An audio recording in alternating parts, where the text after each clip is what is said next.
اعوذ باللہ من الشیطان الرجیم بسم اللہ الرحمن الرحیم۔ شروع کرتا ہوں اللہ تعالیٰ کے ببرکت نام سے جو بڑا رحمان اور رحیم ہے۔ السلام علیکم ورحمۃ اللہ وبرکاتہ۔ میرے عزیز بھائیو بہنوں اور بچوں، ہماری تاریخ اسلام ہمارے لیے بہت اہم ہے کہ ہمیں پتہ چلے ہم کیا ہیں اور ہمیں کس مقصد کے لیے اللہ تعالیٰ نے پیدا فرمایا، اور ہمارے باپ حضرت آدم علیہ السلام اور دوسرے انبیاء علیہ السلام کے بارے میں جاننا ہماری اسلامی تاریخ ہے۔ میرے عزیز بھائیو بہنوں اور بچوں، اللہ تعالیٰ نے بنی نوع انسان کی رہنمائی کے لیے کم و بیش 1,24,000 انبیاء علیہ السلام کو مبعوث فرمایا۔ انبیاء علیہ السلام کی آمد کا سلسلہ ہمارے باپ حضرت آدم علیہ السلام سے شروع ہوا، اور اس مبارک سلسلے کا اختتام نبی کائنات حضرت محمد صلی اللہ علیہ وآلہ وسلم کی ذات اقدس پر ہوا کہ میرے اور آپ کے آقا کریم صلی اللہ علیہ وآلہ وسلم آخری نبی ہیں۔ اور قرآن پاک میں متعدد انبیاء کرام کے اسماء گرامی مذکور ہیں، جبکہ بعض انبیاء کرام کے نام احادیث مبارکہ میں بھی ملتے ہیں، کیونکہ قرآن پاک میں 1,24,000 کم بیش انبیاء علیہ السلام کے مکمل نام نہیں ہیں۔ تو ان برگزیدہ ہستیوں نے ایک طرف لوگوں کو اللہ تعالیٰ کے پیغام سے روشناس کروایا، تو دوسری طرف خود کو نمونے کے طور پر پیش کیا تاکہ لوگ ان کی پیروی کریں اور ان کی پیروی سے دنیا آخرت میں کامیابی حاصل کی جا سکے۔ اور ایک بات ذہن نشین رہے کہ یہ کوئی تحقیقی مضامین نہیں، بلکہ عام فہم و انداز میں انبیاء کرام علیہ السلام کے ایمان افروز واقعات اور حالات زندگی پیش کرنے کی ایک کوشش کر رہا ہوں میں۔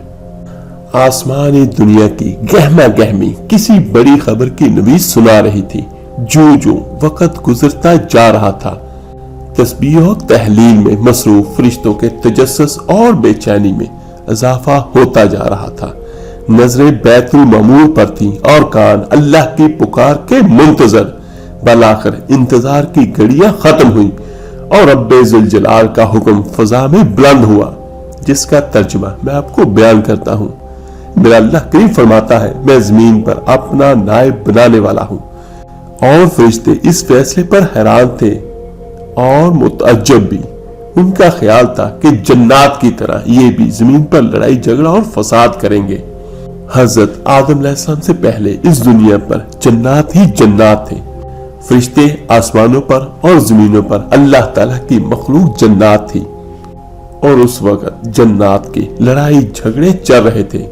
تو چنانچہ انہوں نے اس فیصلے کی حکمت معلوم کرنے کی غرض سے ڈرتے ڈرتے عرض کیا، فرشتوں نے، اے ہمارے رب، ایسے شخص کو کیوں پیدا کرتا ہے جو زمین میں فساد کرے اور خون بہائے، اور ہم تیری تسبیح اور پاکیزگی بیان کرنے والے ہیں۔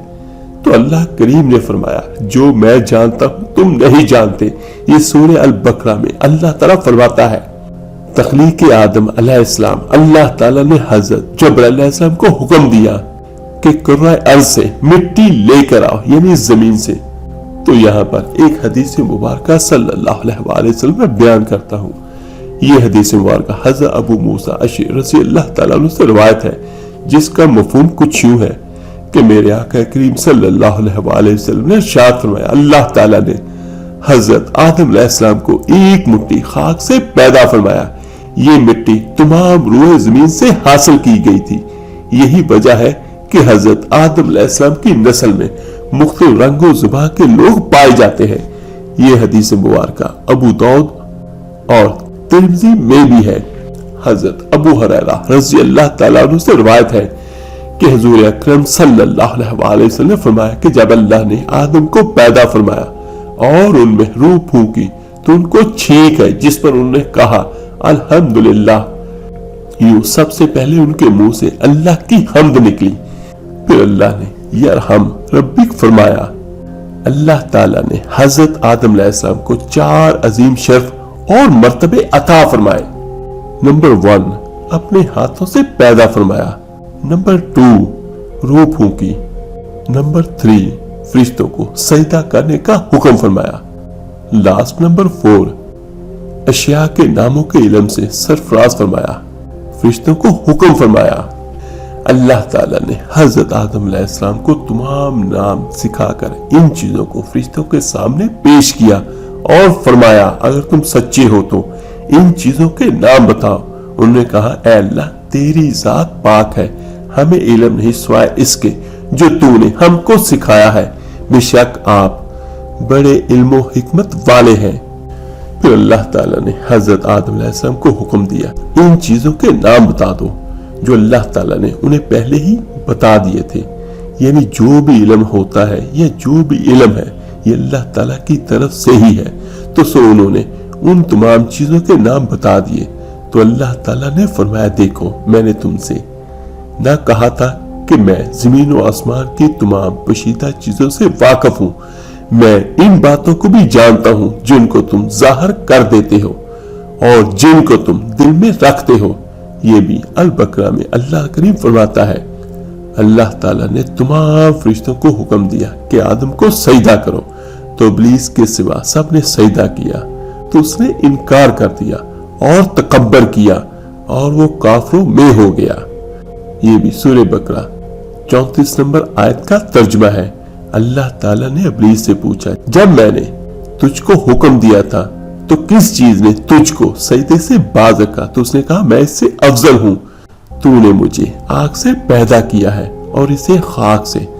تو اللہ تعالیٰ نے فرمایا تو وحشت سے اتر جا، تجھے حق نہیں کہ تو یہاں رہ کر غرور کرے، بس نکل جا، بے شک تو ذلیلوں میں سے ہے۔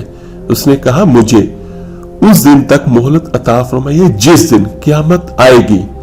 تو اللہ تعالیٰ نے شیطان کو مہلت عطا فرمائی، تو اس نے کہا اب میں تیرے بندوں کو قیامت تک بہکاؤں گا، آگے سے پیچھے سے دائیں سے بائیں سے۔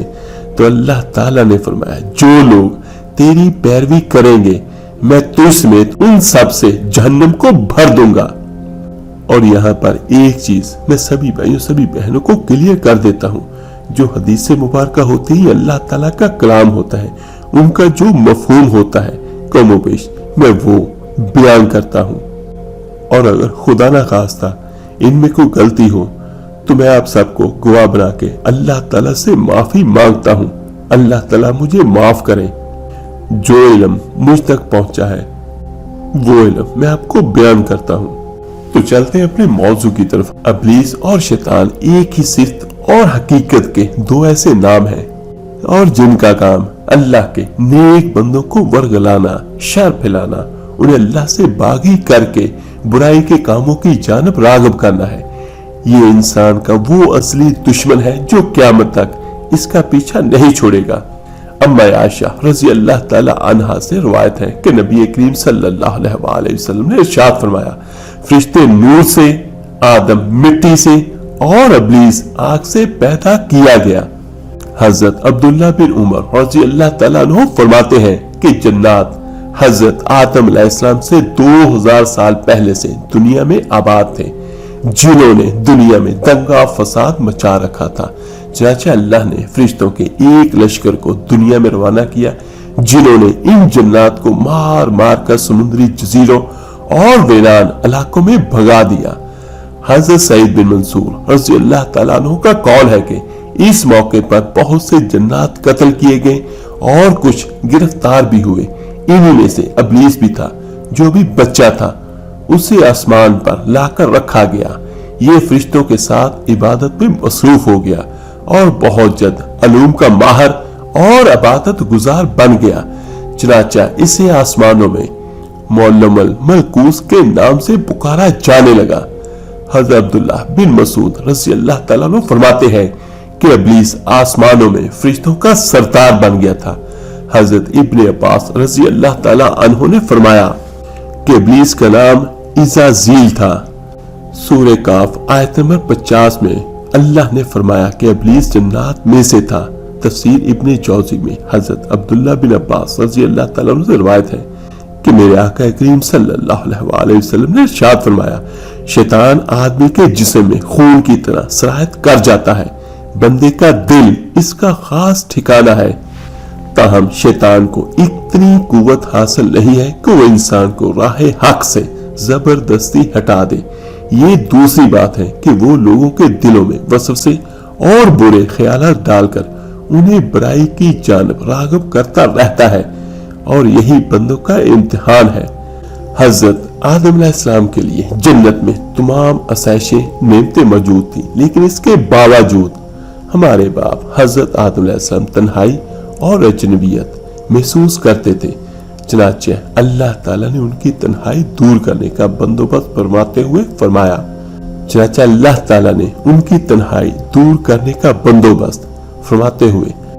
حضرت اما حوا علیہ السلام کو پیدا فرمایا۔ محمد بن اسحاق حضرت ابن عباس رضی اللہ تعالیٰ عنہ سے روایت ہے کہ حضرت حوا کو حضرت آدم علیہ السلام کی بائیں طرف کی چھوٹی پسلی سے پیدا کیا گیا جبکہ وہ سو رہے تھے۔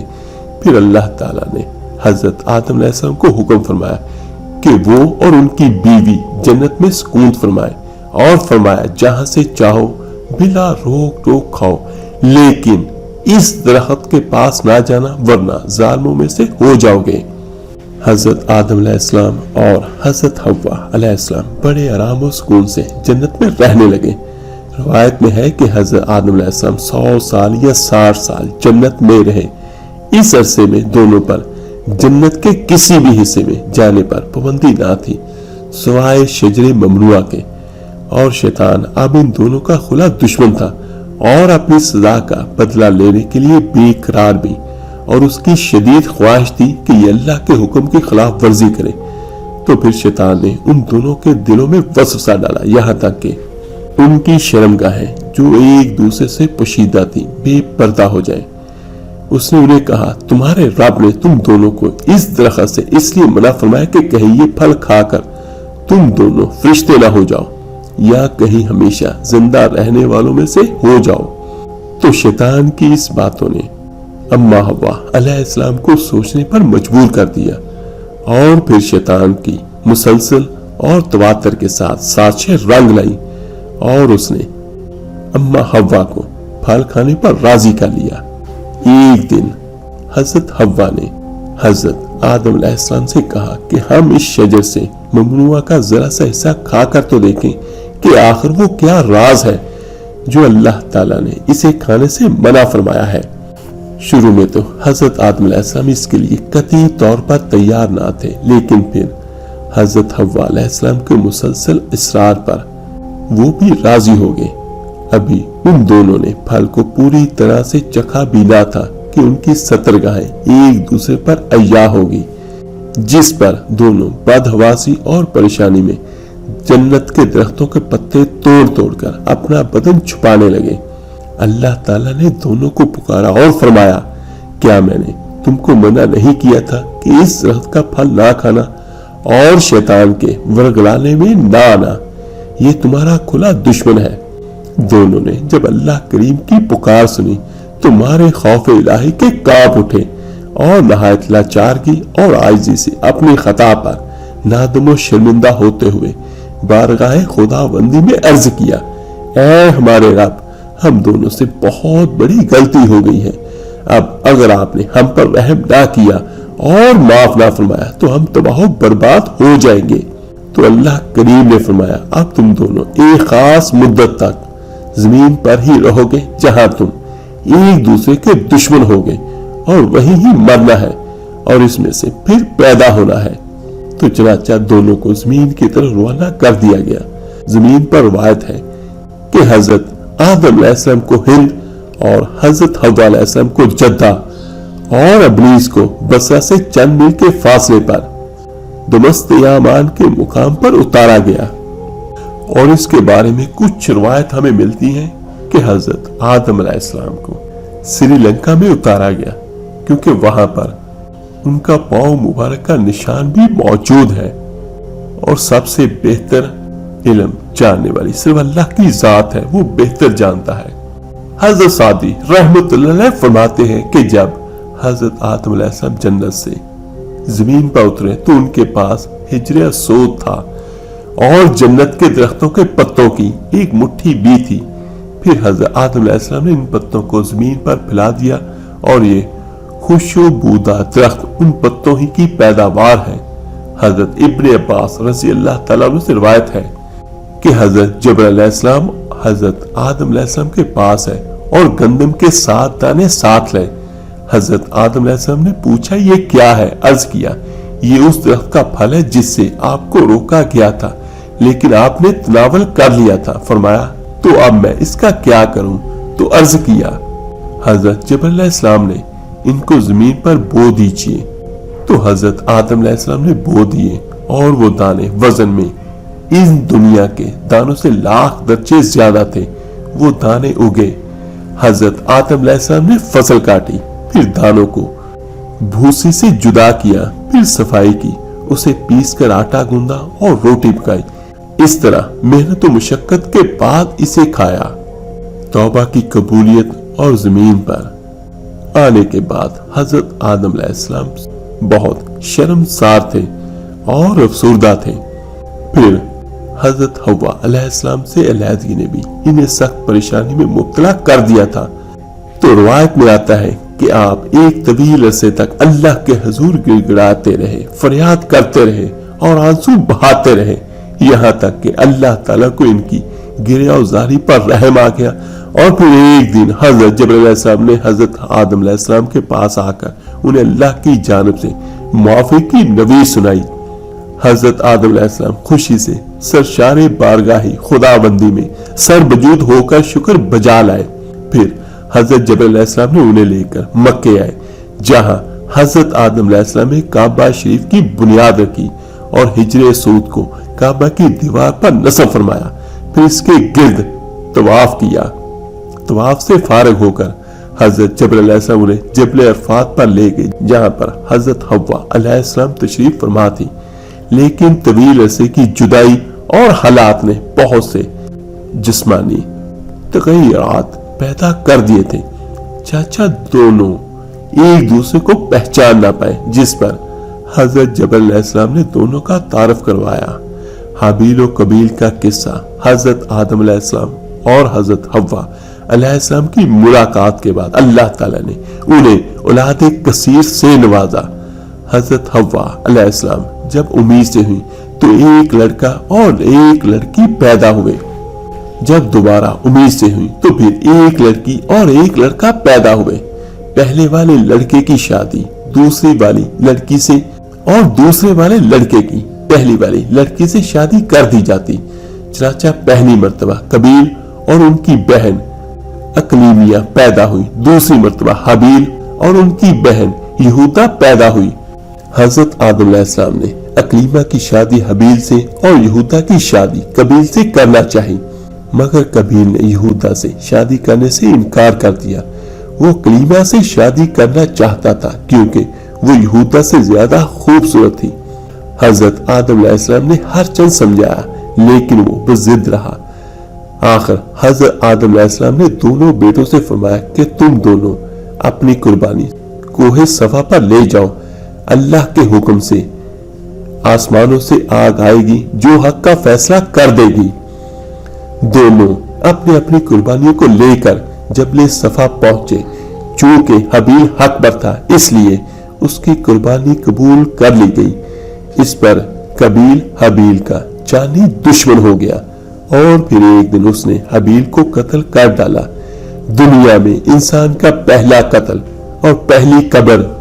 تو حابیل کے قتل کے بعد قبیل کو یہ فکر لاحق ہو گئی کہ اس کی لاش کیسی چھپائے۔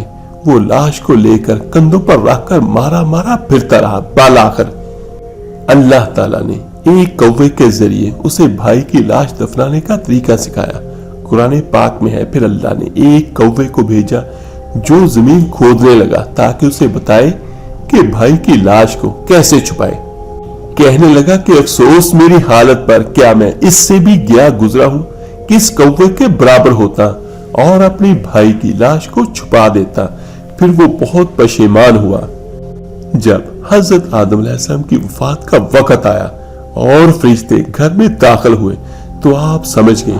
اپنی اہلیہ حضرت حوا علیہ السلام اور اپنے بچوں سے فرمایا کہ تم سب مجھے تنہا چھوڑ دو۔ اس کے بعد ہمارے باپ حضرت آدم علیہ السلام اللہ تعالیٰ کی حمد و ثنا میں مصروف ہو گئے۔